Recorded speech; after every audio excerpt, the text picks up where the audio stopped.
मेरे विचार में ये बसंत पंचमी का आज आखिरी सत्संग होना चाहिए, क्योंकि बहुत कुछ खा लिया जाए तो बेहद बदहजमी हो जाती है। जितना सुना जाए उस पर चला जाए तो ज़्यादा अच्छा है। मैं जो बात कहता हूँ अपने अनुभव की कहता हूँ।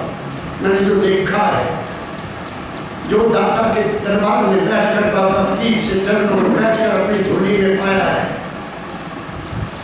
दुनिया में नाम नाम नाम का बड़ा शोध है।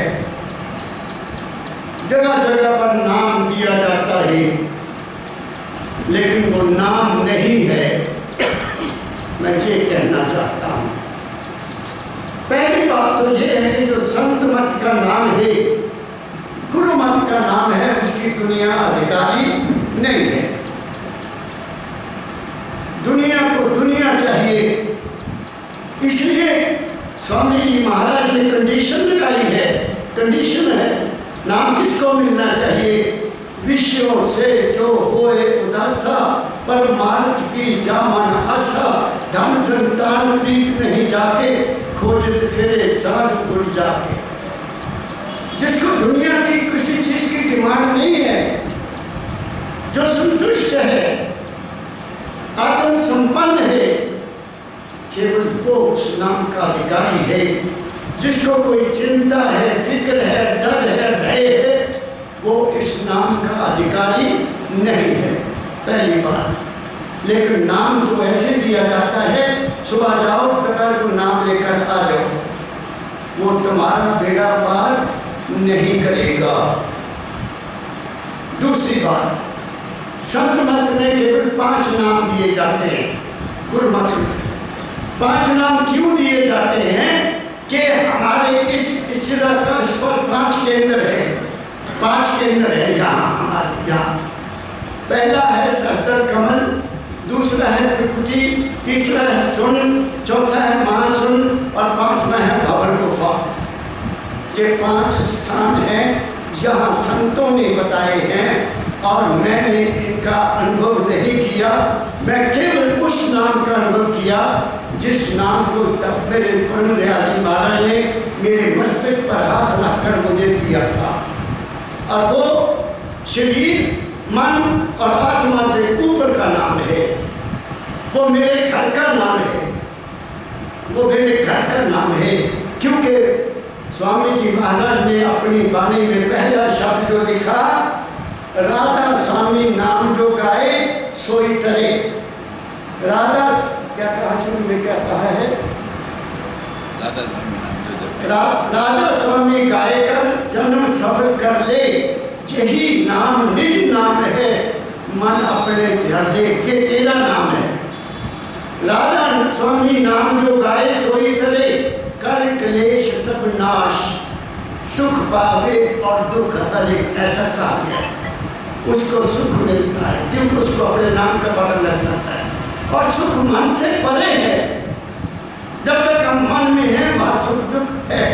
अब 5 नाम मुझे नहीं पता उनके नाम क्या है, लेकिन मैं उनका भावना आपको बता देता हूँ। पहला नाम है, सहस्त्र कमल का नाम सहस्त्राकार कहते हैं।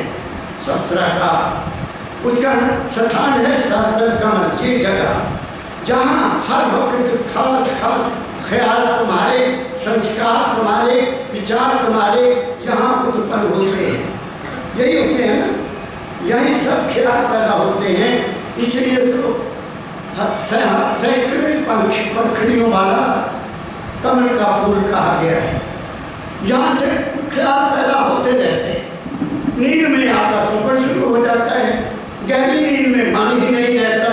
क्या कह रहा हूँ, मेरी बात को ध्यान से सुनते जाना। तो पहला नाम जो दिया गया ताकि तुम्हारा नाम मन जो है जहाँ ठहर जाए। जब मन ठहर जाएगा तो उसमें विल पावर बढ़ जाएगी, उसकी ताकत बढ़ जाएगी, उसके सोचने का विचार जो होगा वो स्थिर हो जाएगा, वो भटकना बंद कर देगा और जो चाहेगा उसकी इच्छा पूरी होती रहेगी। खासतौर पर स्टूडेंट्स जो होते हैं, जो पढ़ते हैं, वो यही बैठकर स्टडी करते हैं और स्टडी जो भी करते हैं वो उसके मन में उतरती रहती है और वो कामयाब हो जाता है। जो पढ़ते समय या ध्यान करते समय या नाम का सिमरन करते समय इधर उधर भटका हुआ है, उसको कुछ भी नहीं मिलेगा। वो समय को बर्बाद कर रहा है, गुरु को भी धोखा दे रहा है और अपने आप को भी धोखा दे रहा है। क्या कहा मैंने? इसलिए पहला हमारे मन को शक्ति देता है। पहला स्थान जो वहाँ जो भी नाम उसको मिला, अगर उसका वो दिल लगाकर बैठकर तेली एक स्थान पर बैठता है, निश्चित स्थान पर बैठता है, निश्चित समय पर बैठता है, उसका मन नियंत्रित हो जाएगा और उसको शक्ति मिलेगी, उसकी विल पावर बढ़ जाएगी। बात समझ रहे हो? दूसरा है त्रिकुटी, इसको इससे थोड़ा ऊपर है त्रिकुटी स्थान। वहाँ 3 चीज़ें हैं, ध्याता, ध्यान और ध्येय। ध्यान करने वाला का इश्क, प्रेम, और जिसका ध्यान कर रहा है वो, इसलिए इसको त्रिकुटी बोला जाता है। जहाँ गुरु का रूप प्रकट होता है, जिससे तुम्हारा प्रेम है, वो गुरु तुम्हारे अंदर आ जाएगा। वो तुम्हारा मन बनाता है, वो बाहर से नहीं आता, वो तुम्हारा मन बनाता है, क्योंकि तुम उस रूप से प्यार करते हो, उस रूप से आपकी लगन है, उस रूप से आपका इश्क है, तुम उसको सबसे प्यारा समझते हो, तो वो रूप वहाँ आ जाएगा। जब वो रूप प्रकट हो जाएगा तो कुछ लोग तुमसे बातें करते हैं, वो फेल हो जाते हैं। उसको देखने वाले के अंदर विवेक पैदा होता है, सूझ पैदा होती है, अच्छे विचार पैदा होने लगते, उसको समझ आती है कि ये ठीक है, ये गलत है, ये झूठ है, ये सच है, ये उसको सोची मिल जाती है। इसलिए इस स्थान को त्रिकुटी कहा गया है। और वहाँ लाल रंग होता है और वहाँ एक ध्वनि पैदा होती है जिसको कहते हैं ओ ओ ओ, ऐसी ध्वनि पैदा होती है। किसी को बादल सुनाई देता है, बादल गरज रहा है, किसी को बम बम सुनाई देता है। जैसी जैसी हमारी प्रकृति है वैसा वैसा वहाँ आवाज़ पैदा होती है। ये मैं आपको अपने ख्याल से तो शुरू के जीवन था उसका वर्णन करना। फिर तीसरा स्थान है सुन्न का। सुन्न में क्या होता है? आपका शरीर सुन्न हो जाएगा, आपका शरीर बिल्कुल सुन्न हो जाएगा, आप शरीर को भूल जाओगे, क्योंकि आप पूरे आसन से बैठे हुए हो और आपका मन आपके अंदर ठहरा हुआ है, तो तुम्हें बाहर की दुनिया भूल जाएगी, बाहर का ख्याल नहीं रहेगा। तुम नाम उस नाम से जुड़े हुए हो जो नाम तुम्हें गुरु ने दिया, वो तीसरा नाम है। पहला ससराकार है, दूसरा ओंकार है, दूसरा नाम ओंकार है। जो ओंकार की ध्वनि को जहाँ सुनना चाहता है वो ओंकार ओंकार ओंकार का अंदर मन से सिमरन करता है। तीसरा है रालंकार। रालंकार अंदर से ऐसे रालंकार की आवाज़ आती है, जैसे सरंगी बोलती है, ऐसी आवाज़ आती है, तो उससे आपका मन ये शरीर ठहर जाता है। और चौथी स्टेज है महासुन। महासुन में मन भी नहीं रहता। जब मन शांत होने लगता है तो जो बैठा हुआ है आदमी या जो साधन कर रहा है वो डर जाता है कि हाय मैं तो मर चला, मैं मर चला, मेरे साथ ये हुआ, मैं डर गया, मेरा मन कहाँ चला। फिर गुरु को याद किया, ये तो मन था, तू क्यों घबरा गया, आगे चल। मेरी बात समझ गए? तो मेरे पास ना जाने कितने गुरुओं के टेलीफोन आते हैं जिनको 30-30 साल हो गए नाम लिए हुए, वो वैसे के वैसे हैं, कोरे के कोरे हैं, रो रहे हैं, क्योंकि उनका रहनी ठीक नहीं है। वो गुरु की आज्ञा का पालन उन्होंने नहीं किया, केवल नाम ले लिया बस। और नाम ले लिया क्योंकि उनको एक ख्याल दिया गया कि नाम लेने वाले को मरने के बाद गुरु ले जाता है, ये ख्याल दिया गया है। ये बिल्कुल झूठ है, ये मक्कारी है, ये धोखा है। कोई गुरु, कोई देवी, कोई राम, कोई कृष्ण, कोई देवता मरने वाले को लेने नहीं आता, उसका अपना ही मन उसके सामने आता है और उसके अनुसार उसको अगला जन्म मिल जाता है। और चौथा है भंवर गुफा। वहाँ शरीर नहीं है, मन भी नहीं है, वहाँ तुम हो, आत्म स्वरूप हो। तुम्हें ज्ञान हो जाता है, तुम्हें एक ज्ञान की स्थिति अंदर अनुभव होता है कि मैं तो शरीर हूँ ही नहीं, मैं शरीर नहीं हूँ, मैं मन भी नहीं हूँ, लेकिन फिर भी मैं हूँ। फिर वो गुरु के पास जाता है कि महाराज कृपा करो, गुरु उसके देखते हैं, फिर वो असली नाम देते हैं, वो असली नाम देते हैं, वो चौथे पद का नाम देते हैं। नाम रहे चौथे पद माही, ये ढूंढे तरलोक की माही। दुनिया शरीर मन और आत्मा में नाम को ढूंढते हैं, वो नहीं है, वो चौथा पद है। वो नाम जो है वो तुम्हें अपने पिया से मिला देगा, वो तुम्हारे अपने रूप से तुम्हें मिला देगा, और वो गुरु बताता है, दूसरा कोई बता नहीं सकता। वो अनुभवी बताता है जो वहाँ का रहने वाला है, वही बताएगा कि बेटा अब तूने ये नाम सिमरन करना है, ये ना रारिंग सुनना है, ना सारिंग सुनना है, ना बांसुरी सुननी है, ना कोई सितार सुनना है, ना तो ओम की बात सुनना है, ना बंधन सुनना है, कोई ख्याल नहीं करना, ना गुरु का रूप देखना है। तो अंदर की धुन सुन जो ऊपर से आ रही है, वो है चौथा पद। उसको सुनने वाले का जन्म मरण फ्री हो जाता है। तो मैंने आपको क्लियर कर दिया कि नाम क्या है, और वो नाम कहाँ मिलाता है, वो तुम्हें पिया से मिला देता है। पिया मीन मालिक, पत्नी का पिया पति होता है ना, तो हमारा पति भी है अंदर, हमारा पति अंदर है, इस शरीर का मालिक अंदर है, इस मन का मालिक भी अंदर है, और इस आत्मा का मालिक भी अंदर है। शब्द निकालो स्वामी जी महाराज का, खोज जी पिया को निज घट में, क्या कहते स्वामी जी महाराज कहते, अपने पिया को, भगवान को नहीं, ईश्वर को नहीं, खुदा को नहीं, किसी देवी को नहीं, किसी देवता को भी नहीं, अपने आप की खोज कर तेरे शरीर का, तेरे मन का, तेरी आत्मा का मालिक कौन है, वो तेरा असली पिया है। हमारे संत महापुरुष कह रहे हैं कि उसको कहाँ ढूंढना है। और गुरबानी में एक शब्द है, मेरा प्यारा एक लड़का गाया करता है, काहे रे पन खोजन जाई, सर्वनिवासी सदा इलेपा तेरे संग समाई।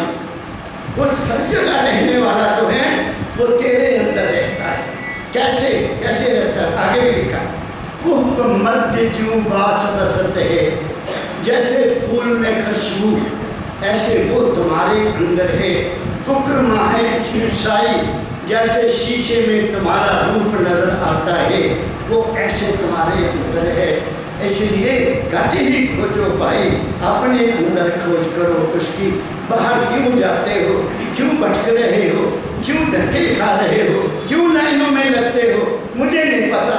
काल और माया का जोर है, ये कलयुग है। कलयुग में केवल नाम ही आपका साथ देगा, बाकी कोई पूजा, कोई कर्मकांड, सबका खंडन है। कबीर साहब, मैं बताऊंगा आपको, बाबा फकीर जी महाराज ने तो स्वामी जी महाराज का, दादा दयाल जी महाराज का स्टैचू रखा है मानवता मंदिर में। तो महाराज फरमाया करते थे, वो मेरा ज्ञान था, मैं उनको शरीर समझता था। जब तक मैं शरीर समझता रहा मुझे कुछ नहीं मिला। जब मैंने उनके असली रूप को पहचाना, तब मुझे पता चला कि ये शरीर का काम नहीं है, ये वाणी का काम है।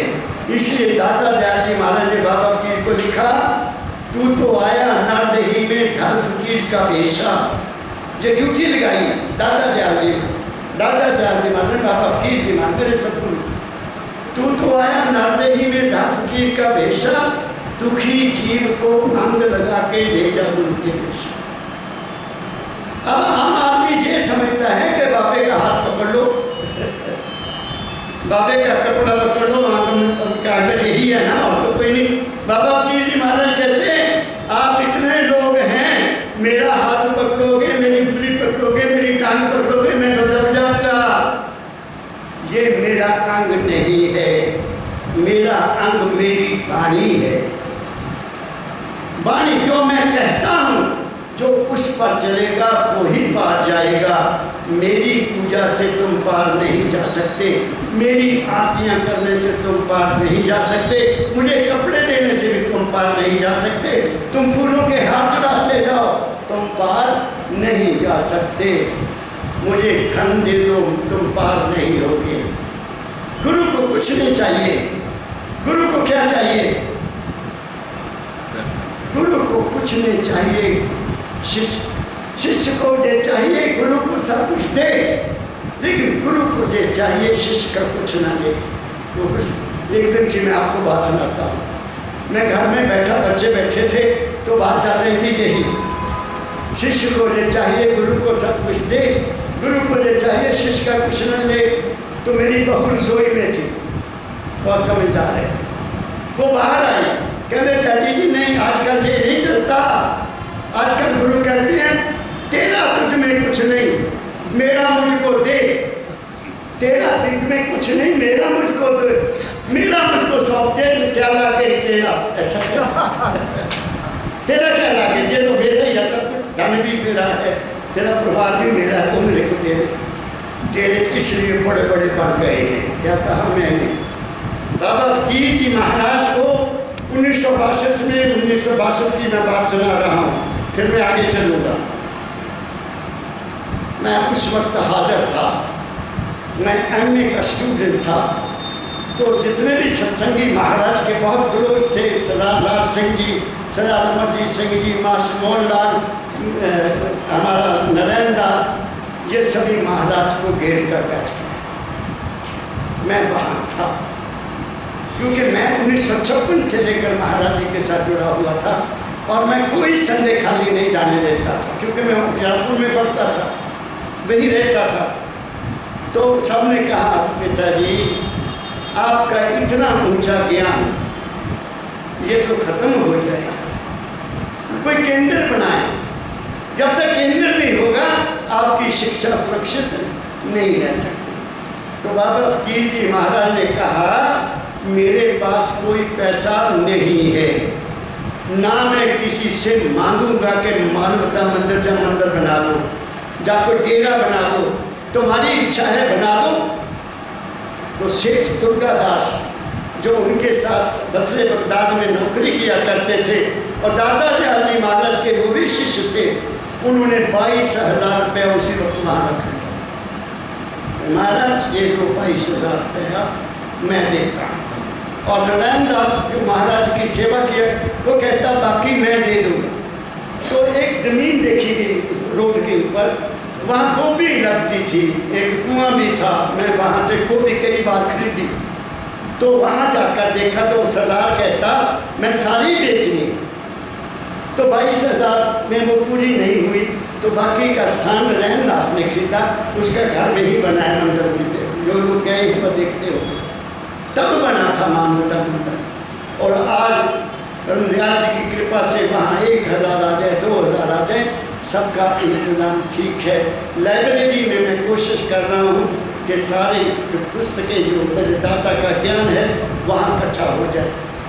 तो संत कुछ नहीं चाहता, वो कहा करते थे ये मैं स्यापा पिट लिया मंदिर बना के, और इसके लिए पैसा लेने के लिए मुझे बाहर धक्के खाने पड़ते हैं, क्योंकि घर से पूरा करना होता था। क्या कहा मैंने?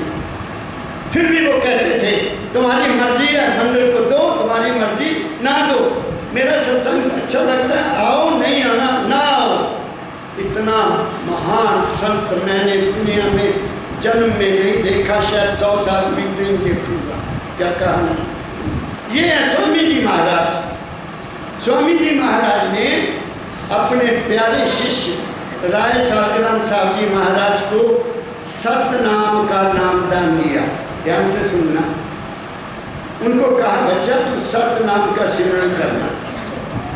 वो दादा राय सालग्राम साहब जी महाराज, स्वामी जी महाराज का इतना प्यार था उनका कि वो उनके हाथ की रोटी के बगैर, उनके प्रसाद ना मिल जाए वो रोटी नहीं खाते थे। उनकी ट्रांसफ़र हो गई तो खाना बाई पोस्ट उनको जाने लगा। एक बार 4 दिन खाना ही नहीं पहुंचा तो राय सालग्राम साहब ने खाना ही नहीं खाया। ये था प्यार कि अपने गुरु का प्रसाद ही वो खाते थे, रोटी नहीं खाते थे। ये था। उन्होंने फिर अभ्यास किया, उन्होंने फिर अंदर की यात्रा को किया। तो जब सतनाम की आवाज़ सुनी तो उन्होंने सुना कि ये तो अलग नाम है। उन्होंने और आगे अभ्यास किया तो फिर उनको आवाज़ आई, फिर वहाँ से आवाज़ आई राधा स्वामी, राधा स्वामी। तो उन्होंने दुनिया को राधा स्वामी नाम देना शुरू किया। और स्वामी जी महाराज ने चोला छोड़ने से पहले कह दिया कि राय सालग्राम साहब आज़ाद है, ये राधा स्वामी नाम दे सकता है। मेरे सदगुरु, मेरे दादा गुरु शिवप्रतलाल जी महाराज को भी राधा स्वामी नाम मिला, बाबा फकीर जी महाराज को भी राधा स्वामी नाम मिला। और मैं अपनी क्या बात बताऊं, अपनी बात बताऊं, क्या बताऊं, बता देता हूं।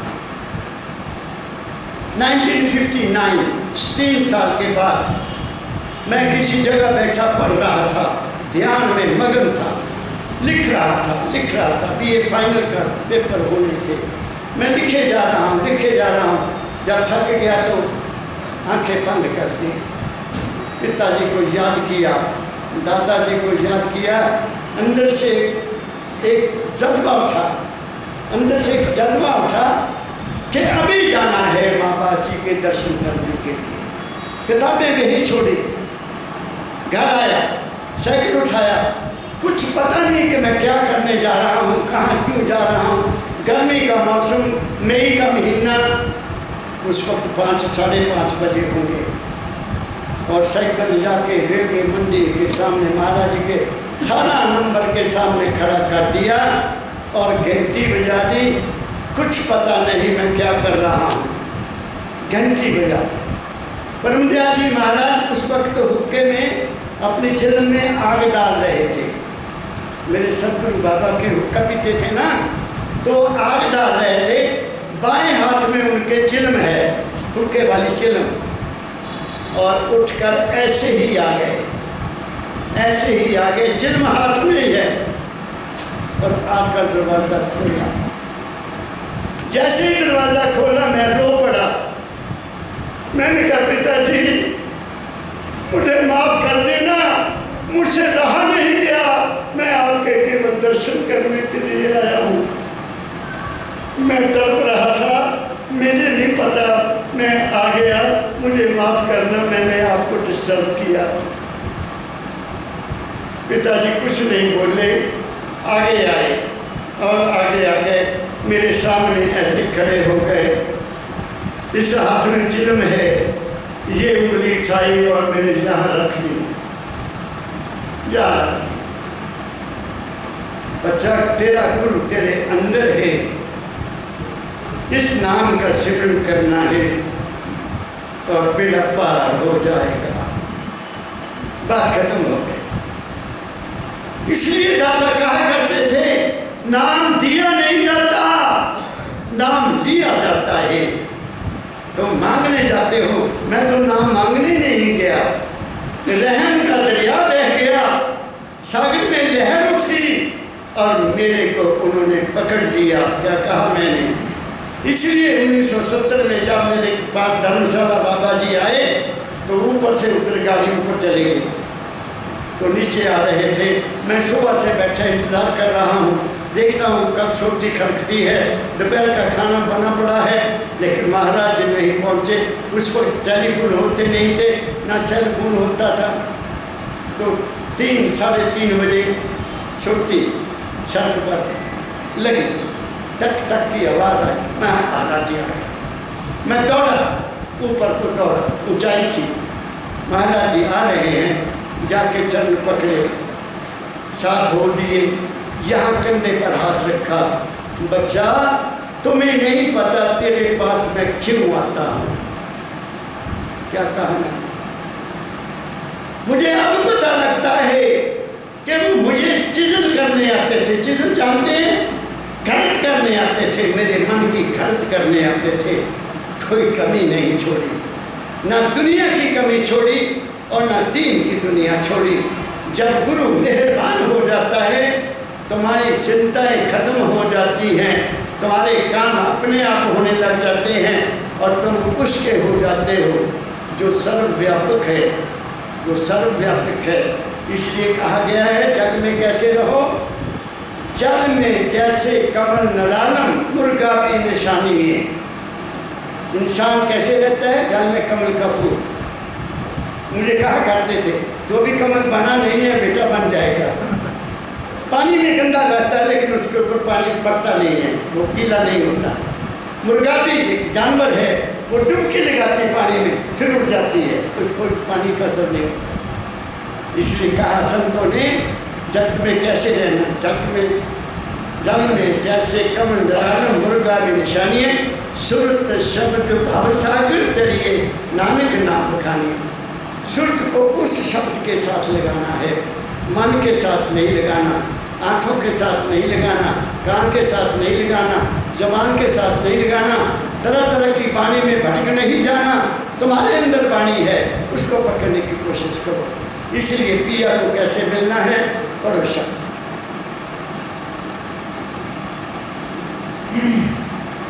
स्वामी जी महाराज, पिया को निज घट में, निज घट, घट ये है, शरीर घट नहीं है, इसके ऊपर घट शुरू होता है। ऐसे ये जैसे उल्टा घड़ा यहाँ है, वो तुम्हारा पिया यहाँ है, उसकी धार, उसका करंट सारे शरीर में फैला हुआ है। परमदयाल जी महाराज फरमाया करते थे कि एक बैटरी होती है, बैटरी होती है ना, उसमें से कई सर्किट निकाले जाते हैं, कई सर्किट निकाले जाते हैं। कोई कहीं जुड़ा है कि कोई जरा कोई एक कहते, मैं टेलीग्राफ में रहा हूँ, मुझे पता था, हम उस एक बैटरी से कई सर्किट बना लेते थे। तो ऐसे ही फरमाते थे पिताजी कि तुम्हारे अंदर वो बैटरी है, वही के करंट तुम्हारे सारे शरीर में है। इस करंट को वापस ले जाना है, शरीर को सुन करना है, वापस चला जाएगा। मन को सुन करना है, मन से भी तुम निकल जाओगे और फिर आगे सतगुरु तुम्हारी बात पकड़ लेगा और तुम्हें दुर्तान का रास्ता बता देगा। इसलिए कहते हैं, खोज री पिया को निज का, अपने आप की खोज करो। वो मालिक, वो खुदा, वो ईश्वर, वो काल पुरुष, वो अल्लाह आज तक किसी को नहीं मिला। जो वहाँ गया वो वही का होकर रह गया और कह दिया, तेरा अंत न कोई जाने, तू बेअंत है, बेअंत है, बेअंत है। परमदयाल जी महाराज फरमाया करते थे कि मैं जब वहाँ चला जाता हूँ, मैं प्रकाश को देखता हूँ, शब्द को सुनता हूँ, फिर मैं उसकी खोज करता हूँ जो प्रकाश को सुनता है, देखता है और शब्द को सुनता है। मुझे उसकी था नहीं मिलती, क्योंकि वो वही रूप हो जाते थे, वही रूप हो जाते थे। तो जब वही रूप हो गए तो फिर तो शरीर नहीं रहा, मन नहीं रहा, कहाँ रहा? तो बाबा पीर कहते थे कभी कभी ओ मेरी गई गुआची मैं तो मैनू की होया। मैंने कल सुबह के कल रात को साबित कर दिया था कि मेरा मन है ही नहीं। मन नहीं है तो फिर कहाँ रहूँगा? उसी के साथ रहूँगा। जब मन में आऊँगा तो दुख सुख होगा, मेरे तेरे का भी सवाल पैदा होगा, रिश्तेदारी का भी सवाल पैदा होगा। तुम्हें दुनिया में जीना ऐसे रहना चाहिए, सब ठीक करनी है। पिता के रूप में, दादा के रूप में, पत्नी तो मेरी अब है नहीं, वो बड़ा अच्छा काम कर गई, वो मुझे फ्री कर गई, फिर फॉरेन जाने लग गया, फिर वीज़े लगने शुरू हो गए, तो मैं बिल्कुल आज़ाद सिर्फ दादा की ड्यूटी करता हूँ। ये कि ऐ इंसान, तू जो भी मर्जी पूजा कर, तेरी मनोकामना पूरी हो जाएगी। तू यात्रा कर, तीर्थ स्थान कर, जो मर्जी कर, तेरी मनोकामना पूरी होती रहेगी। जो तू चाहता है तुम्हें मिलता रहेगा। लेकिन क्या हम यहाँ खाने पीने के लिए आए हैं? अपनी इच्छा को पूरी नहीं करने के लिए आए हैं? हमें खास मकसद के लिए उस कुदरत ने भेजा। वो ड्यूटी पूरी करो और अपने काम में वापस जाओ, ये कहना चाहता हूँ। कैसे जाना, आगे बोलो। खोजई पिया को निज घट में, जो तुम पिया से मिलना चाहो, जो तुम पिया से मिलना चाहो, तो भटको मत जग में। अगर तुम पिया से मिलना चाहते हो, अपने आप को मिलना चाहते हो, तो रास्तों में मत भटको। कभी वहाँ जाओ, कभी वहाँ जाओ, कभी वहाँ जाओ, कुछ नहीं बनेगा। वो कहते रास्ते में मत भटको, एक रास्ता ले लो और वो अंदर का रास्ता है। कोशिश तो करो, आप चलो तो सही, वो तुम्हारी मदद करेगा। मैं आपको छोटी सी बात बता देता हूँ। ज़रा आप रात को अपना जो नलका है, हैंडपम्प है घर में, या नलका जो बाथरूम में है, उसको थोड़ा सा खोल दो, मामूली टप टप करे, है ना, ज़्यादा पानी नहीं खोलना, केवल एक ड्रॉप टिके, सुबह तक वो बाल्टी भर जाए। भरेगी कि नहीं? ऐसे ही नाम जपो, थोड़ा थोड़ा करके शुरू करो। जैसे पानी की बाल्टी एक एक ड्रॉप से भर जाती है, वैसे ही तुम्हारा भी मन ठहर जाएगा। करके देखो। हमारे गांव में कुएं होते थे पहले, उनसे पानी रस्सी से खींचते थे। अब तो वो ख़त्म हो गए, अब तो ट्यूबवेल ला के घर में टूटी घुमाओ, पानी ले लो। रस्से होते थे तो हम रस्से से पानी खींचते थे। रस्सा पत्थर की दीवार को काट देता था, पत्थर में लाइन डाल देता था। तो क्या तुम्हारा मन नहीं लाइन डालेगा? तुम्हारे मन में तो बहुत बड़ी ताकत है, तुम गुरु को पैदा कर लेते हो, गुरु तुम्हारे सामने खड़ा हो जाता है। तुम्हारे मन ने बनाया, वो गुरु आया नहीं। इसलिए तो बाबा फकीर को लोग लिखते थे, बाबा ही आप आए, कहते मैं नहीं आया, तुम्हारी श्रद्धा है, तुम्हारा विश्वास है, तुम्हारे प्रेम ने मुझे पैदा किया। और तब महाराज ने दाता दयाल जी के पूजा करनी छोड़ दी और अंदर में चले गए। आगे तीरथ बरत करम आचारा, तीरथ बरत करम आचारा, ये अटकावे मग में। अब देखो क्या कह दिया स्वामी। तीर्थ, व्रत और कर्म, ये क्या कर्म का आचारा, ये तुम्हें रास्ते में रोकते हैं। बड़ा दिल रखना पड़ेगा, बहुत बड़ा दिल रखना पड़ेगा। मैं अगर एक बात कह दूं तो बुरा ना मानना।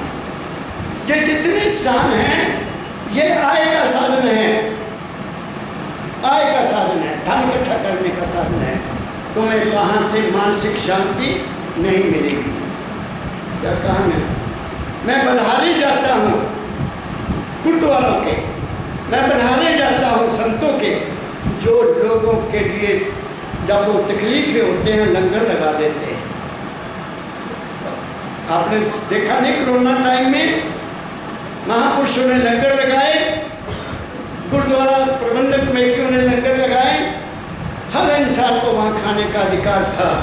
लेकिन क्या किसी बड़े डेरे जो बड़े बड़े आश्रम हैं, उन्होंने किसी को खाना खिलाया? नहीं खिलाया। कितने बड़े मंत्री जिनके पास करोड़ों अरबों रुपया है, एक भी पैसा उन्होंने जनता की सेवा में नहीं लगाया। फिर मैं एक बात और कह देता हूँ, किसी भी धार्मिक स्थान पर गुरुद्वारों के आगे कभी तुम्हें कोई मंगता नहीं मिलेगा, किसी गुरुद्वारे के आगे कोई भिखारी नहीं मिलेगा। किसी स्थान पर जहाँ सत्संग घर बने हुए हैं, जहाँ संत बैठते हैं, वहाँ भी कोई भिखारी आपको नहीं मिलेगा। लेकिन मंदिरों के आगे लाइनें लगी होती हैं, और लाइनें भी ऐसी लोगों की जेबें काट लेते हैं। वो क्यों है? हमें भिखारी बना दिया, हमें रास्ता नहीं बताया। भले बैठो, लोगों के पैसा लो, बस खड़ो। और उनके पास करोड़ों रुपया भिखारियों के पास निकलता है, मंदिरों के पास तो क्या बात है। इसलिए बोलो, यही लाइन बोलो, तीरथ बरत कर्म आचारा, ये अटकावे मग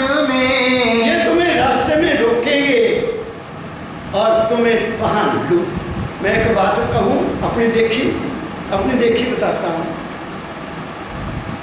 2013 की बात है, मैं धाम गया, बनारस दाता का धाम है, वहाँ उन्होंने अपना शरीर छोड़ा।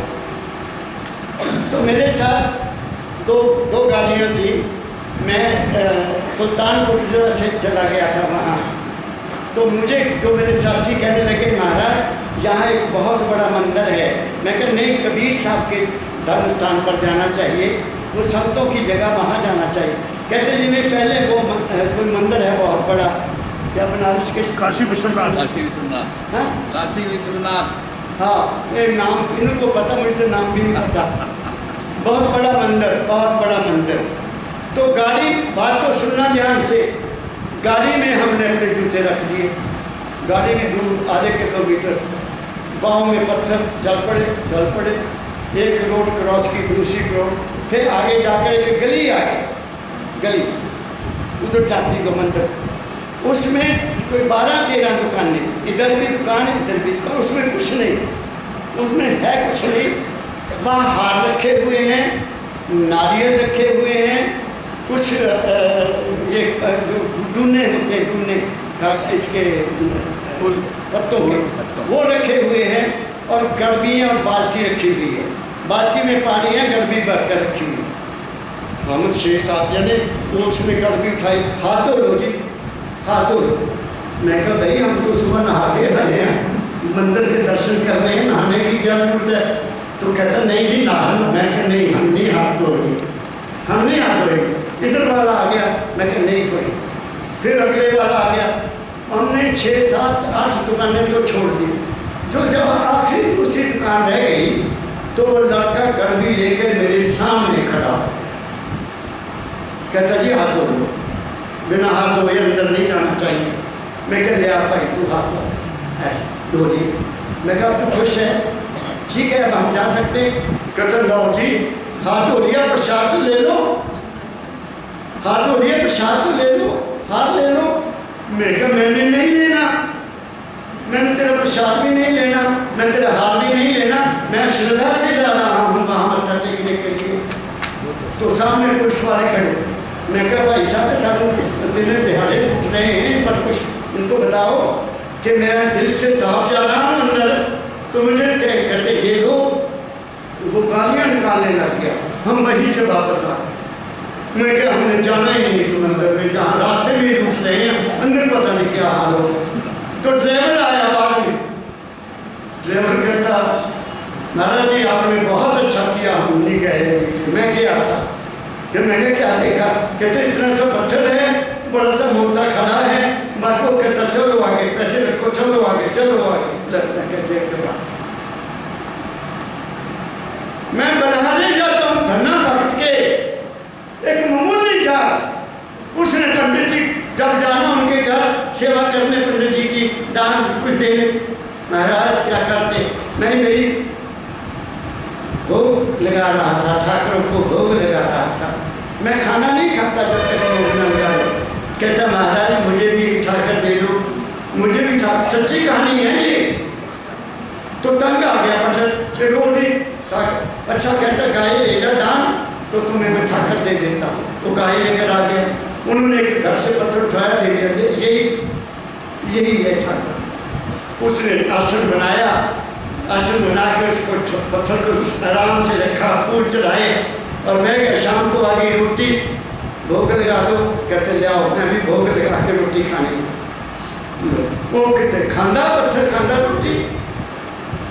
कहना पंडित जी थी रोज खाते रोटी, मेरी नहीं खाई तो मैं भी नहीं खानी, मर जाना। ले ठाकरा देखना तू कितना नहीं खाता रोटी। 4 दिन हो गए, परिवार पागल हो गया। पंडित के पास गए, पंडित जी कहते पागल हो गया, डॉक्टर को दिखाओ। कहीं 6ठे दिन उसमें से हाथ निकले, पत्थर में से लिया, कहना लिया रोटी खाइए साग नाल। कहता है ऐसे नहीं, मैं नहीं ऐसे दूंगा रोटी, मेरे सामने बैठकर खाओ, इकट्ठे बैठ के खानी है। फिर कहते हैं वो प्रकट हुआ। तन्ने भक्त के मन ने, उसकी भक्ति ने, उसकी श्रद्धा ने उसके विश्वास को पैदा करके खड़ा कर लिया। फिर खड़ा खिलाया उसको। क्या कहा मैंने?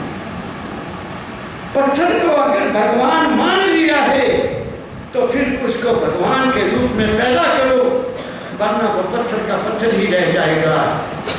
क्या कहा मैंने?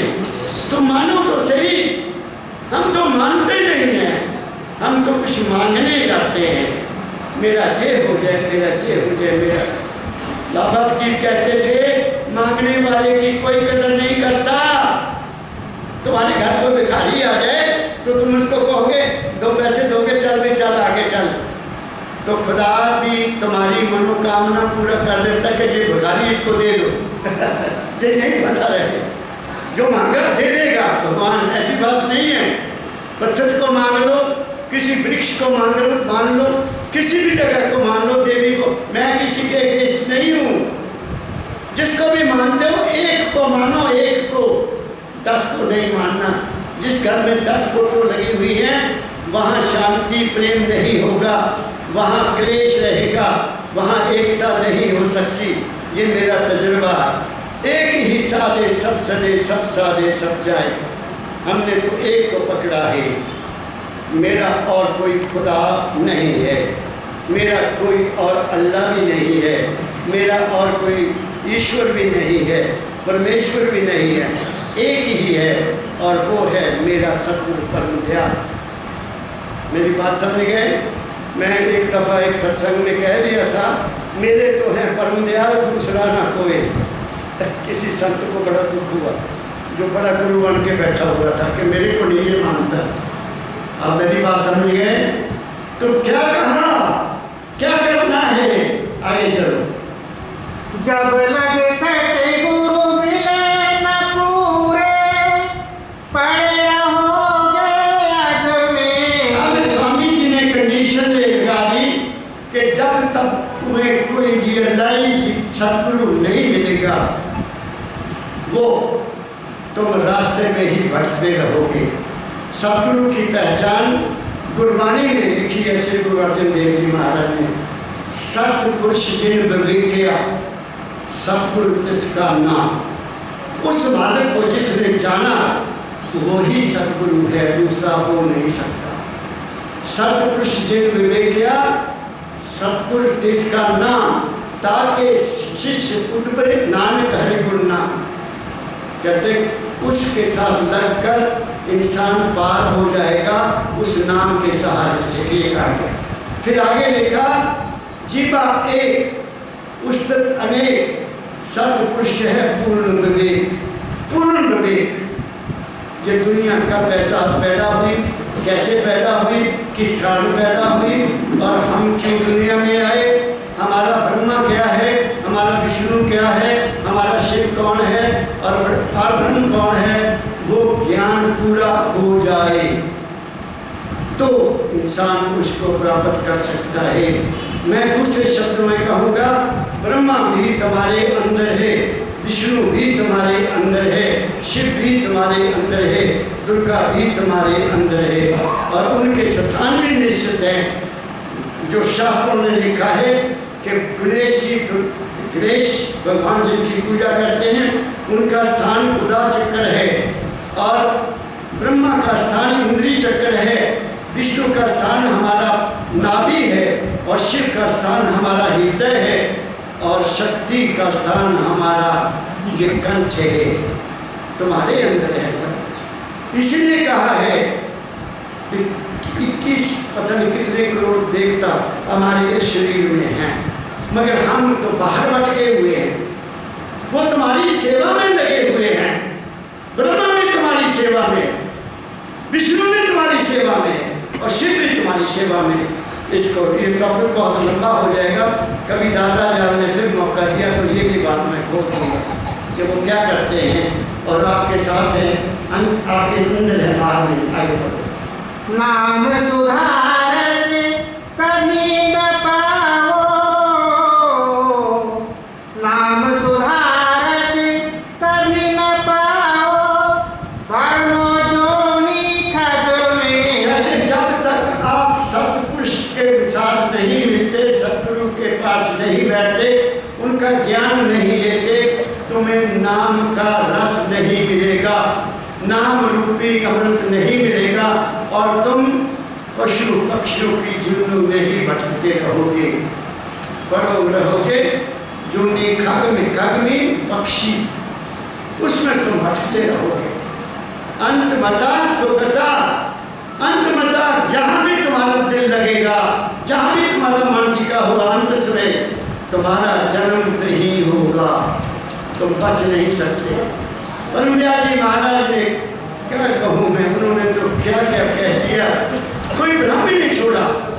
कहते बाबा सावन सिंह जी महाराज कहा करते थे,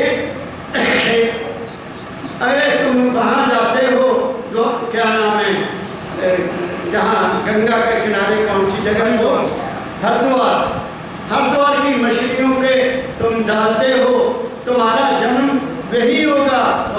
सावन सिंह जी का कहना, जो हरिद्वार को मानते हैं उनका जन्म हरिद्वार में मछलियों के रूप में होगा। तो बाबा फकीर जी महाराज ने कहा, उनका वचन है कि मैं ये कहता हूँ कि हरिद्वार की मछलियों को तो आटा डालते हैं लोग, और व्यास के डेरे में जो डेरा है वहाँ की मछलियों को पकड़कर लोग आग में भून कर खाते हैं। कितना फर्क बताया।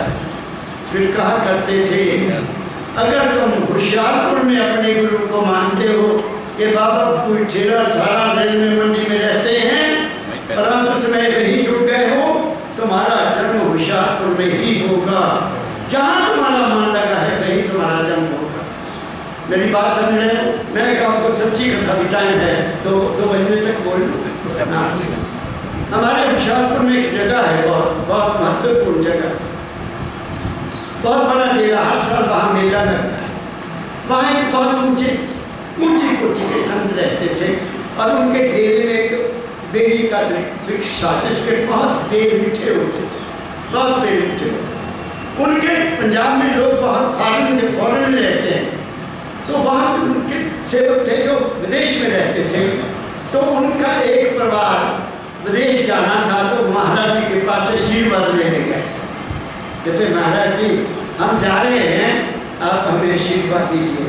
पर बाबा जी अब हम जा रहे हैं, तुम्हारा तो हमारे से आया नहीं जाएगा, अगर आपने चोला छोड़ दिया हमें कैसे पता चलेगा कि आपने चोला त्याग दिया।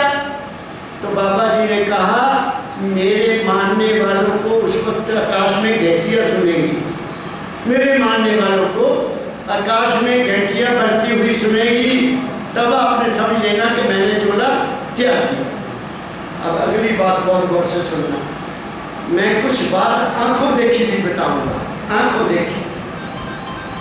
तो क्या हुआ, आखिरी समय आ गया तो उनके शिष्यों ने उनकी चारपाई उस बेरी के नीचे लगा दी। वो बहुत गहरी छाया वाली थी और बेर बड़े मीठे लगते थे। जब उनका आखिरी समय आया तो नजर ऊपर थी, तो बेर मीठा ऊपर लगा। वो तो ख्याल आया कि बेर खा लेता तो प्राण छोड़ दिया। आखिरी समय में ये ख्याल आया कि ये बेर खा लेता तो बस प्राण छोड़ दिया। हुआ क्या, वहां से निकले शरीर से बेर में चले गए, बेर में चले गए। लो शरीर ठंडा, आगे सेवक हजारों की तादाद में खड़े हो गए कि महाराज जी तो बोल के गए थे कि मेरे मानने वालों को घंटियाँ सुनाई देंगी, घंटियाँ तो बजी नहीं, तो माने ना, लोग ना माने कि नहीं वो नहीं गए, अभी नहीं गए, अभी नहीं गए। डॉक्टरों ने कह भी दिया कि नहीं ये ठंडे हो गए हैं, इस शरीर में बाबा जी नहीं है। तो 7 दिन के बाद एक वहाँ संत आया, ये मेरे बाबा जी ने मुझे बात सुनाई, मेरे दादा ने कि बेटा हमने वो देखा सीन। वो आया तो पीछे हट गए सारे, सचो भाई हटो, बाबा जी कहाँ हैं? कहते महाराज जी ये बड़े हैं, और लोग कहते हैं, डॉक्टर कहते हैं इनका मृत्यु हो गई, लेकिन वो तो कह के गए थे कि घंटियाँ बजेंगी, हमें तो कोई घंटी सुनाई नहीं दी, तो हम कैसे मान लें कि वो चले गए? कहते अच्छा कहाँ था इनका बिस्तर उस वक्त लगा हुआ? कहते महाराज बेरी के नीचे। अच्छा इस ऐसे उठाओ, इनको बेरी के नीचे रख दो, वही रखना जहाँ इन्होंने प्राण छोड़े। ये सच्ची बात बता रहा हूँ। प्राण छोड़े तो वहाँ गए, उन्होंने इधर उधर देखा, ओह बेर लगा, उन्होंने तोड़ लिया। कहते लो, कहाँ तुम्हारा गुरु जा सकता था, ये तो यहाँ बैठा है, बेर खा रहा है। आखिरी समय बेर खाने की इच्छा हुई और वहाँ से निकला जहाँ घुस गया। बताओ, बाजें घंटियाँ? लोग डंडे लेकर खड़े हो गए कि ये झूठ बोलता है, हमारे बाबा गुरु कहता है कि बेरी में है। तो उसने बेर के 2 टुकड़े किए, अपने वो कीड़ा निकाल कर यहाँ रख दिया। कहते ये देखो, बोल करो, बोलो घंटियाँ बज जाएँ। उन्होंने आंख बंद की और ऐसे कर दिया और घंटियाँ बज गई। ये सच्ची बात। अब मैं आप बीती आपको एक बात सुनाने लगा, आंखों देखी सुनाने लगा। मेरे गांव में गुरुद्वारा, इसलिए पढ़े रहोगे खक में, उसका प्रूफ दे रहा हूँ। वो बहुत अच्छे संत थे। शाम को गांव में जाते थे, 2 रोटी लेते थे, वही खाते थे। रात को भी, सवेरे भी 2 रोटी लेनी, वही खानी। वो डेरे का नाम है बाबा चंचल, वो गुरुद्वारे का नाम है बाबा चंचल का गुरुद्वारा। तो मैं ऑफन, क्योंकि वो 10 साल की उम्र में, जब मैं 10वीं में पढ़ता था, उन्होंने मुझे कहा था कि गुरुद्वारे आ जाया करना। मैं जाता था, मुझे उनसे बहुत प्यार था और वो मुझे भी बहुत प्यार करते थे। एक दिन ऐसा हुआ कि उनका एक लड़का था, वो गांव में रहता था, वहाँ गुरुद्वारे में नहीं रहता था। उसकी शादी हो गई और उनको भी एक कमरा गुरुद्वारे में बना दिया। वो वहीं आके रहने लगे, मियाँ बीवी। ये कुछ महीने हुए होंगे तो कर्मदास संत कर्मदास जी महाराज बैठे हैं। एक बगैर बालों वाला संत आया, बहुत हष्ट पुष्ट, और आते ही गर्ज उठा, और कर्मदास तू ये क्या करने आया है? इसलिए आया था दुनिया में, तो शादियां करो और बच्चे पालो, यहीं बैठकर तेरा यही कर्म रह गया। जिस काम के लिए आया वो काम कर। और कह के चला गया। और संत कर्मदास जी महाराज ने उसी वक्त खाना छोड़कर अपने छोटे कमरे में सब ऐसे बैठ गए। मैं जाता रहा, ऐसे बैठ गए और बैठे बैठे ही अपना शरीर त्याग दिया। मैंने इन हाथों से उनका शरीर कब्र में नीचे उतारा था। उस वक्त मैं कॉलेज में पढ़ता था। मेरी बात समझ गए? फिर वही संत, वही महापुरुष, एक हरखोवाल में गुरुद्वारा है बहुत बड़ा, आजकल तो बहुत बड़ा डेरा है। वहाँ होते थे संत ज्वाला सिंह जी महाराज, उनके भी मैंने दर्शन किए हुए हैं। तो उनके चारों पास सिंह बैठे हैं, बहुत उनकी फॉलोइंग थी, बहुत फॉलोइंग थी। और जाते ही उनको पड़ गए, वो ज्वालिया तू महफिलें लगाने आया है यहाँ? ये उस संत ने उनको कहा, ये लोगों ने बताया मुझे, ये काम है तेरा, भूल गया अपने आप को। और ये कहकर वो चल पड़े।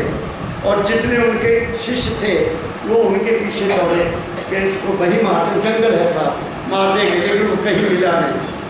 बाबा ज्वाला सिंह ने उसी वक्त डेरा छोड़ा और डमेली में एक डेरा था उसमें चले गए और कह गए कि मरने के बाद मेरा शरीर यहाँ नहीं आएगा, मेरा शरीर यहाँ ना आए। मेरे गांव की बहुत संगत वहाँ जाती थी। जब उनको वहाँ से लाया गया तो गौर साहब इस जल प्रवाह करने के लिए गोविंद सागर में उनका शरीर छोड़ा गया, तो मेरे गांव में ट्रक खड़ा किया गया और वही संगत ने दर्शन किए, वो डेरे नहीं गए। क्या कहानी? ये है संत मत। संत मत हमें इन चक्रों में नहीं डालता। कुर्बानी पूरा ज्ञान देती है, उसको मैं ज्ञान का सागर मानता हूँ और उसमें जीवन को गुजारने का और जीवन से पार जाने का पूरा ज्ञान है। मगर अफसोस ये है कि उस शिक्षा को फैलाने वाले नहीं मिल रहे हैं, वो कहीं कहीं भटक जाते हैं। इसलिए वो ज्ञान वही है। वक्त आएगा कोई न कोई संत आएगा तो उस पानी का प्रचार करेगा। आगे बढ़ो। पंडित काजी भेद सेठ सब अटक रहे जग जग में। वो कहते हैं जितने पंडित काजी जहाँ धर्म को चलाने वाले सब भटके हुए हैं। पढ़ो फिर लाइन। पंडित काजी भेद सेठ सब अटक रहे जग जग में। ये तो भटके हुए हैं, इनको खुद पता नहीं कि हम किस लिए दुनिया में आए हैं, तो फिर जाएं कहाँ? आगे पढ़ो। इनके संग पिया नहीं मिलना, इनके संग पिया नहीं मिलना, पिया मिले कोई साधु समाज में। कहते हैं ये शेख हुए, पंडित हुए, काजी हुए, ये तुम्हें वहाँ भेद नहीं देंगे। तो कहाँ भेद मिलेगा? साधु समागम में। ये है वो समागम, साधु की संगत में। जिसने उस रास्ते को देखा है उसके वचन पर चलने से तुम्हें वो रास्ता मिल जाएगा। ये कभी हो नहीं सकता। संत वचन पलटे नहीं, पलट जाए ब्रह्मांड, ब्रह्मांड बदल जाता है, लेख बदल जाते हैं, किस्मत बदल जाती है इंसान की गुरु की वाणी पर चलने के बाद। तो हमारे स्वामी जी महाराज ने सबका खंडन कर दिया कि इनसे करने से तुम्हारा बेड़ा पार नहीं होगा। वो केवल आपको और भ्रम में डालेंगे, और भ्रम में डालेंगे। आप ये करो, आप ये करो, आप वहाँ जाओ, आप दान करो, आप पुण्य करो, कुछ नहीं होगा। हमारे रामायण में लिखा है, लिखा ललाट डरे नहीं डारा, भावी को मिटनहारा। जो लिख दिया वो नहीं मिटेगा ना। कौन मिटाएगा? गुरु मिटाएगा, सदगुरु मिटाएगा। क्योंकि लिखा जहाँ है, जहाँ है तुम्हारे से तुम्हारे यहाँ से निकाल कर यहाँ भेज दिया, वहाँ लिखा ही कुछ नहीं है। क्या कहा मैंने? लिखा मन के लिए, मन पर जो किया तुमने उसका भोग करना पड़ेगा। चाहे संत हो, परम संत हो, गुरु हो, कोई भी हो, जिसने मन के अधीन आकर कोई भी कर्म किया है, जिसमें उसका अपना स्वार्थ है, वो पार नहीं जा सकता। पार वो ही जाएगा जो मन की दुनिया से निकल गया। मन की दुनिया और है। दुनिया में तरक्की करनी है तो मन और बुद्धि को साथ लेकर जितनी मर्जी तरक्की करो। मैंने की नहीं, मैंने की। माँ बाप की ने बोला ब्रह्मन बच्चा, हमें पास किया, प्रोफेसर बना, प्रिंसिपल बन के रिटायर हुआ, फिर प्राइवेट कॉलेज 6 साल प्रिंसिपल रहा, मुझे वहाँ तक पहुँचा दिया। मेरी बात समझ गए? तो मेहनत करो, पहले दुनिया को कमा लो अच्छी तरह से। जिसने दुनिया नहीं कमाई वो दीन नहीं कमा सकता। जो दुनिया में फेल है वो दीन में भी फेल हो जाएगा। पहले दुनिया को भोगो, अच्छी तरह से तसल्ली कर लो। गुड़ खा लिया, अब दिल नहीं करता गुड़ खाने को। नमक खा लिया, अब नमक खाने को भी दिल नहीं करता। जो खा लिया उसको भूल जाओ, बार बार वो नहीं खाना है। क्या कहा मैंने? फिर जिंदगी आपकी बन जाएगी। सब कुछ कर लिया, 60 साल के हो गए, 70 साल के हो गए, अच्छा फिर भी दुनिया में फंसे हो। अरे फिर छोड़ो दुनिया को। 4 वर्ग हैं हमारे सनातन धर्म में, ब्रह्मचारी आश्रम, गृहस्थ आश्रम, वानप्रस्थ एंड सन्यासी। सन्यासी होता है फिर दुनिया को वो छोड़कर अपने आप में आ जाता है। वानप्रस्थ होता है जो घर में रहता है लेकिन बच्चों के काम में दखल नहीं देता। गृहस्थ आश्रम में बच्चे नेक पैदा करो, उनको पढ़ाओ लिखाओ, काबिल बनाओ, शादियाँ करो और अपनी ड्यूटी खत्म करो। क्या कहा मैंने? और ब्रह्म आश्रम में अपने आप को हस्त पृष्ट करो। 25 साल से पहले किसी बच्चे की शादी मत करो। 28 साल 29 साल में शादी करो, फिर बच्चे लायक पैदा होंगे। जो 22-23 साल में बच्चे पैदा कर लेते हैं वो बच्चे कमज़ोर पैदा होते हैं, वो लायक नहीं हो सकते। क्या कहा मैंने? साथ कुछ और कह दिया मैंने। आगे चलो। इसलिए क्या कहा? पिया मिले कहीं साधु समग में। पिया क्या? पहला पिया क्या? ज्ञान। वो ज्ञान तुम्हें उसमें मिला देगा। ज्ञान तो सबसे गुरु किसी को पार नहीं करता, गुरु ज्ञान देता है। गुरु ज्ञान देता है। बिन गुरु ज्ञान न उपजे साधो, लो गुरु की शरणाई। दादा दयाल जी महाराज की बाणी है। गुरु की शरण में जाओ, फिर तुम्हें ज्ञान मिलेगा। ज्ञान मिला, सब भ्रम भ्रष्ट हो जाएंगे, खत्म हो जाएंगे। जब तक ज्ञान नहीं है हम भटकते रहेंगे, कभी इधर कभी उधर, कभी उधर कभी उधर। ज्ञान को प्राप्त करो, कहाँ मिलेगा? आगे करो। यह तो भूले विषय वास में, यह तो भूले विषय वास में, भरम धसे इनके रग रग में। बात करते हैं पंडित, काजी, शेख, ये कहते हैं सब भरम में, इनके तो अंदर भाषण में भरम में, ये तुम्हें भी भरम में डालते हैं। इनसे तुम पार नहीं होगे। आगे। बिना संत कोई भेद न जाने, बिना संत कोई भेद न पावे, वह तो ही कहे अलग में। अब ये बात समझना, स्वामी जी कहते हैं कि उस वेद को संत जानता है, लेकिन वो तुम्हें अलग में बात करेगा। बाबा फकीर ने जे अलग का पर्दा ही फाड़ दिया, अलग में कुछ नहीं कहा उन्होंने, ओपन कहा। कबीर ने भी पर्दा रखा, धर्मदास तुझे लाख दुहाई, सार भेद नहीं बाहर जाए। लेकिन बाबा फकीर ने कहा कि मैं किसी के अंदर भी नहीं जाता, ये तुम्हारा अपना मन है, ये तुम्हारी अपनी श्रद्धा है। ये बाबा फकीर जी ने पर्दे को उठाया कि ऐ इंसान, तू पूर्ण है, तेरे में कोई कमी नहीं है, लेकिन एक कमी है, तेरी जो आशा है, तेरी जो वासना है, तेरी जो कामना है, वे तुम्हें रास्ते में रोक ले ही है। ये भी मिल जाए, ये भी मिल जाए, ये भी मिल जाए, तुम्हें उस पर विश्वास ही नहीं आया। उस मालिक पर जिसने हमें यहाँ भेजा, उसने सब इंतजाम पहले किया हुआ है। विश्वास करो, विश्वास करके देखो, जब जिस दिन तुम्हारी डिमांड खत्म हो जाएगी, वो तुम्हें दर्शन दे देगा। इसलिए बाबा फकीर ने जो पर्दा उठा दिया कि ऐ इंसान, कोई गुरु, कोई देवी, कोई देवता बाहर से तुम्हारे अंदर नहीं आती, ना कोई प्रकट होता है। ये तेरा अपना ही मन है, तेरा अपना ही काल रूपी मन है, काल रूपी मन है उस वक्त, क्योंकि वो तुम्हें दुनिया में फंसा रहा है, तुम उसके साथ हो जाते हो। जैसे दुनिया में किसी के आगे देवी आ गई, उसने कहा अपने बेटे का कत्ल, बहुत खबरें सुनी हमने, अपने बेटे की बलिदान ले, देवी ने मांगा, उसने बेटे का ही कत्ल कर दिया। ज्वालामुखी हमारे हिमाचल में है, एक लड़का आया, वो कहता देवी माता ने कहा आजा और अपनी ज़बान काट कर मेरे चरणों में रख दे। वो आया था कुछ नहीं, और कुछ लाया और ज़बान काटी और बाहर रख दी। चल देखो, ये भ्रम नहीं है। कौन सी देवी कहेगी, कौन सी माँ कहेगी अपने बेटे को क्या तुम अपनी ज़बान काट दो? कौन सा देवता कहेगा कि अपना पुत्र का बलिदान कर दो मेरे लिए? सब पखंड है। इंसान का अपना ही मन है, गंदा है मन, वो गिरा हुआ मन है जो ये ऐसे सोचता है। हमेशा सबका भला मांगा करो और सबके लिए मांगा करो, तुम्हारा काम अपने आप होता जाएगा।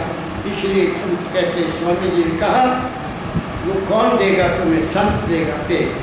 लेकिन बाबा की ने संत पेड़ नहीं रखा, पर्दा उठा दिया कि यार इंसान तू मेरा ही रूप है। सिर्फ फर्क ये है कि मुझे ज्ञान हो गया, तुम्हें ज्ञान नहीं हुआ, बस ये बताते थे। मुझे आत्मबोध हो गया, तुम्हें नहीं हुआ, इतना फर्क है। मेरी बाणी पर चलो, तुम भी वहीं पहुंच जाओगे जहां मैं बैठा हूँ। क्या कहा मैंने? आगे। जब लग संत मिले नहीं तुमको, जब लग संत मिले नहीं तुमको, खाए ठगोरी तू इन ठग में। ठिठोरी में भटकते रहो इन लोगों में जब तक शर्त न मिले। मैं ऐसा कहने के लिए विवश हूँ कि पता नहीं कितने जन्म के बाद मैं बिछड़ा हुआ था बाबा फकीर से, मुझे वो मिले। क्योंकि पहले दिन ही उन्होंने मुझे पहचान लिया और मैंने उनको पहचान लिया, मैंने उनको छोड़ा नहीं। हो सकता है मेरे कोई पिछले जन्म के अच्छे कर्म हों और उस मालिक की दया थी कि मैं 18 साल की उम्र में उनके चरणों में चला गया। मुझे दुनिया का कोई जो नौजवानों में आदतें होती हैं उन आदतों से मैं बच गया, बहुत अच्छी तरह से बच गया। और मेरा गृहस्थ भी बहुत बढ़िया मेरे दाता ने निकाला, मुझे कोई कमी नहीं रहने दी और आज भी कोई कमी नहीं है। तो ये गुरु की कृपा है, मेरा कुछ भी नहीं, मैंने कुछ किया नहीं। आगे राधा स्वामी शरण कहो तो, राधा स्वामी शरण कहो तो, रानो जोत जगमग में। तो दाता अब स्वामी जी कहते हैं राधा स्वामी का संग करो। वो कहाँ है? वो मंदिर में है, मानवता मंदिर में है क्या? क्या होशियारपुर में है? तुम्हारे अंदर है, यहाँ है। राधा आदि सुरत का नाम, तुम्हारी सुरत वो अजर अमर और अविनाशी है। शरीर अजर और अविनाशी नहीं है, शरीर जलकर खाक हो जाएगा। मन, अगर मन के साथ रहोगे तो दोबारा जन्म लेना पड़ेगा। मन को शून्य और महाशून्य करना होगा, मन को भी छोड़ना होगा और उसके बाद प्रकाश से भी आगे जाना होगा। प्रकाश हमारे जीवन है और हमने अपनी हस्ती में जाकर मिलना है। तो हस्ती कहाँ है? वो जहाँ है। यहाँ से हम नीचे आ गए, मन में आ गए, मन से शरीर में आ गए, हमने वहाँ वापस जाना है। तो स्वामी जी ने क्या कहा? फिर पढ़ो। राधा स्वामी शरण कहो तो, रनो जोत जगमग में। खोजे पिया को निज घट में। बस याची लाइन से मैंने आपके भ्रम को दूर करने की कोशिश की है। मैंने आपको दुनिया का हाल बता दिया। जो कुछ भी है अपने मन को सारथी बनाओ, अपने मन के साथ लड़ो, अपने मन के साथ कबड्डी खेलो अंदर, इसको पकड़ना है बस। जिस दिन तुम्हें इसकी जांच आ गई तुम पार हो जाओ। गुरु तुम्हारे साथ है। गुरु क्या है? गुरु वो है जो आप हमारे अंधेरे को प्रकाश कर देता है, हमारे भ्रम को दूर कर देता है। मैं तो ये कहता हूँ, बलहारी जाऊँ मैं अपने सतगुरु के, जिस भ्रम किया सब दूर। चंदा चढ़िया सब आलम देखे, मैं देखूँ भ्रम दूर। मेरे को अब कोई भ्रम नहीं है, कोई भ्रम नहीं है। मुझे पता लग गया मेरा पिया एक है, दूसरा कोई है नहीं। वो कौन है? वो सतपुरुष है, वो प्रकाश है, वो शब्द है और मैं उस प्रकाश को देखने वाला और उस शब्द को सुनने वाला हूँ। और वो जो मैं है वो मन नहीं है, वो सुरत है, वो माल के कुल की अंश है। इसलिए आओ अपने अंदर बैठने की कोशिश किया करो। घर में एक खास जगह बना लो, कोई एक जगह बना लो, बिस्तर पर बैठकर नाम नहीं जपा जाता। एक जगह बना लो, एक समय फिक्स कर लो कि मैंने आज इतने समय उठना है, नहाना है, नहाकर मैंने यहाँ बैठना है। जिधर से सूर्य चढ़ता है उसकी तरफ मुँह करके बैठ जाओ, अपना सिमरन शुरू करो। मन कुछ दिन आपको तंग करेगा, अल्टीमेटली ये ढह जाएगा, अल्टीमेटली ये थक जाएगा और आपका मन जो है वो साफ हो जाता है। नाम जपने से, उसके साथ लगन लगाने से, बार बार रिपीट करने से, बार बार उसका सिमरन करने से वो अंदर की गंदगी सारी बाहर निकल जाएगी। मेरा आप सबको बहुत बहुत प्यार भरा राधा स्वामी। सुखी रहो, जहाँ आने वाले हर प्राणी की मनोकामना पूरी हो और सबके लिए मेरी हार्दिक शुभकामना। तुम्हें मालिक तंदुरुस्त, शरीर की तंदुरुस्ती सबसे बड़ी है।